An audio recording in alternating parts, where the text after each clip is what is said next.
गठन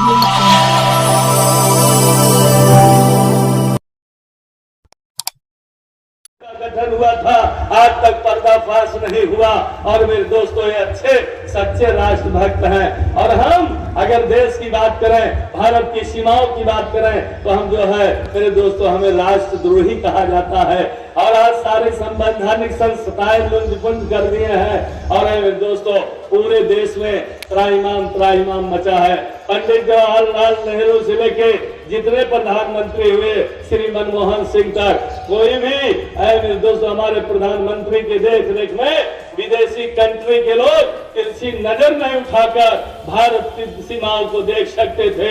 लेकिन जब से ये प्रधानमंत्री बने, बिरयानी खाने कहाँ चले गए। और अभी मेरे दोस्तों पड़ोसी देश चाइना के राष्ट्रपति के साथ मेरे दोस्तों झूला झूलते हैं। और हमें जो है मेरे दोस्तों, हमें ईडी सीबीआई इनकम टैक्स से फंसा कर जेल में भेजने का काम करते हैं और हमें कहते हैं राष्ट्रद्रोही। असली राष्ट्रभक्तों, मेरा सवाल है, आपकी बोलती बंद है, भारत की सीमाएं सुरक्षित नहीं है। आज चीन भारत के अंदर 4000 वर्ग किलोमीटर अंदर घुस आया है। ये गोदी मीडिया नहीं बोल रहा है, प्रधानमंत्री नहीं बोल रहा है, अमित शाह नहीं बोल रहा है। और मेरे दोस्तों, चुनाव है तो हमें गुमराह कर रहे हैं मंच के माध्यम से, गोदी मीडिया के माध्यम से। अंतिम बात कहते हुए, अय माननीय मोदी जी, अय माननीय अमित शाह जी, अरे कैसा राम राज आया है। मेरे दोस्तों, मैं आपसे सवाल करना चाहता हूँ, जो माँ है, जो जननी है, जिन्होंने हमें पैदा किया है, आज इस राम राज में सुरक्षित नहीं है। मेरे दोस्तों, इनका वो ढोंग है और मेरे दोस्तों जुमलेबाजी है। बेटी पढ़ाओ बेटी बचाओ, नारी सशक्तिकरण एक ऐसा नारी सशक्तिकरण है, एक ऐसा नारी शक्ति वंदना है। आजाद भारत का एक प्रदेश मणिपुर चल रहा है, वहाँ हमारी बहनों को नंगा घुमाया गया, नंगा कर घुमा के दरिंदगी की गई। जब बाप अपनी बेटी की अस्मत को बचाने के लिए सामने आया, अरे जब भाई अपनी बहन की अस्मत को बचाने के लिए सामने आया, तो बीजेपी के गुंडों ने मौत के घाट उतार दिया। अरे कैसा रामराज है मोदी जी, अमित शाह जी। वो महाकाल धर्म की नगरी उज्जैन ले चल रहा हूँ, मध्य प्रदेश, जहाँ 14 साल की बेटी के साथ दरिंदगी करके मरा जान के सड़क के किनारे फेंक दिया गया। और जब उस बेटी को सुबह होश आता है, 2.5 घंटे में 8.5 किलोमीटर पैदल चलती है, मानवता शर्मसार हो गया।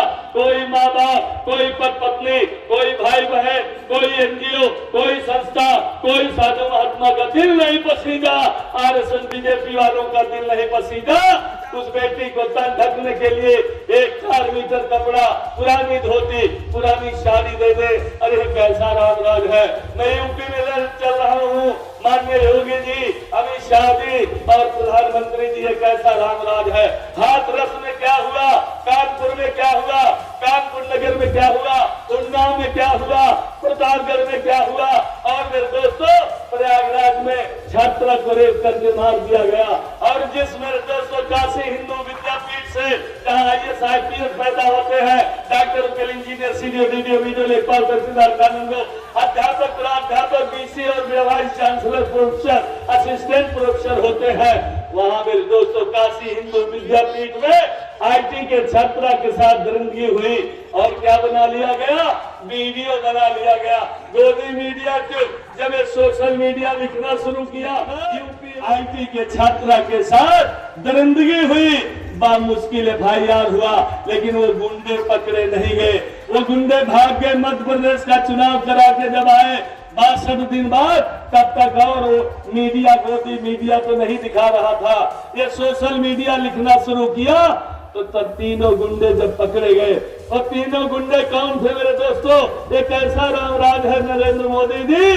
कोई गुंडा मेरे दोस्तों गुलदस्ता जो है प्रधानमंत्री को भेंट कर रहा है, कोई गुंडा JP नड्डा राष्ट्रीय अध्यक्ष भाजपा को भेंट कर रहा है, और कोई गुंडा उनको, जब कांग्रेस की सरकार थी तो जंतर मंतर पर गैस सिलेंडर रखकर स्मृति ईरानी महबूबा, तो क्या कहती थी स्मृति ईरानी कि मेरे दोस्तों महंगाई टाइम खाए जा रही है। अरे स्मृति ईरानी, आज हमारी बहनें सुरक्षित नहीं है, आज हमारी बेटियां सुरक्षित नहीं है।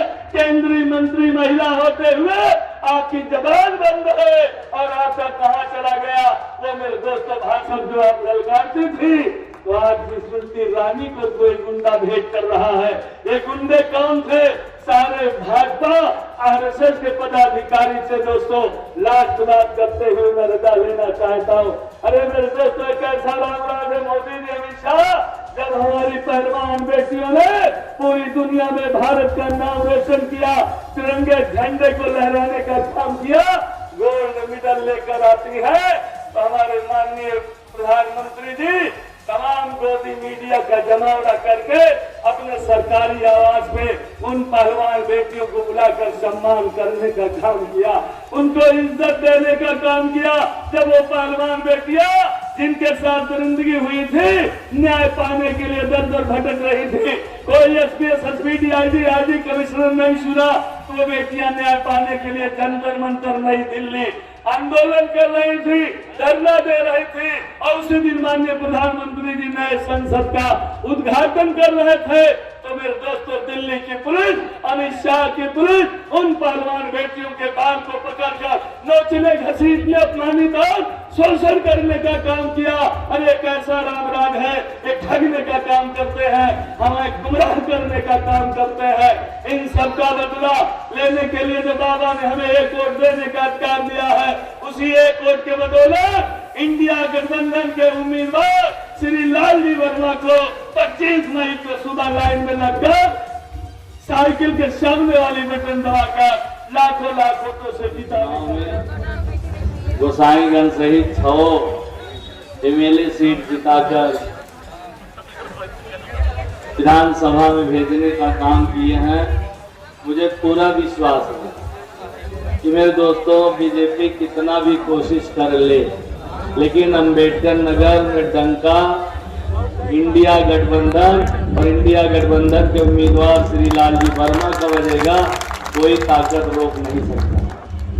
साथियों, पूर्व वक्ताओं ने बहुत सारी बातें बताई, लेकिन मैं आपसे एक निवेदन कर रहा हूं, मेरी आवाज सुनने वाले सर्व समाज के भाई बहन।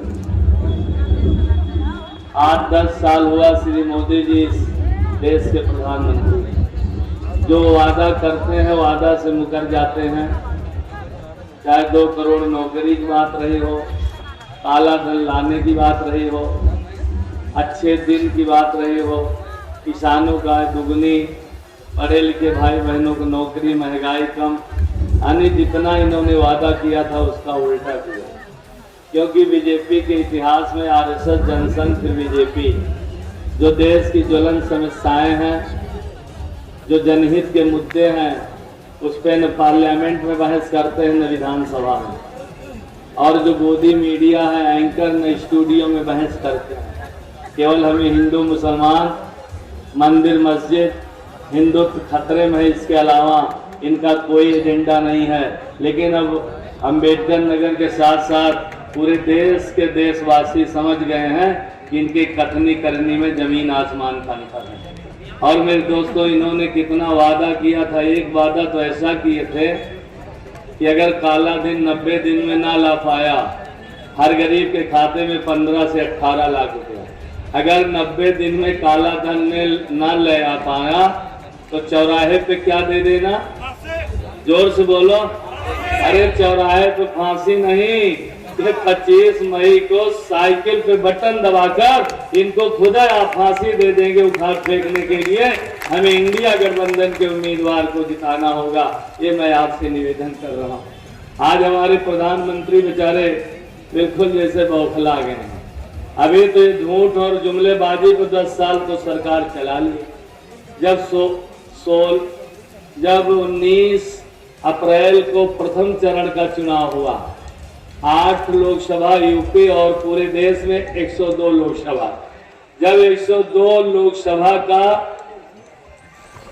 झुकाव, मेरे दोस्तों 102 लोकसभा का जब झुकाव आया तो मेरे दोस्तों रुझान इंडिया गठबंधन का आया, तो उसमें जो है बीजेपी बहुत पीछे है। तो हमारे प्रधानमंत्री अब उलूल जुलूल बोलना शुरू कर दी। क्या बोल रहे हैं सर्व समाज के भाई बहनों? अरे भाई बहनों, अगर इंडिया गठबंधन की सरकार बनेगी तो आपकी जमीन जायदाद छीन कर ज्यादा बच्चों वाले यहाँ तक कि उन्होंने कहा मुसलमान भाइयों को बांट दिया जाएगा। और इससे भी घटिया उन्होंने क्या कहा, नगर पालिका के प्रत्याशी रहे भाई मोहम्मद अकमल जुगनू जी भी अपने साथियों के साथ आए हैं, उनका भी बहुत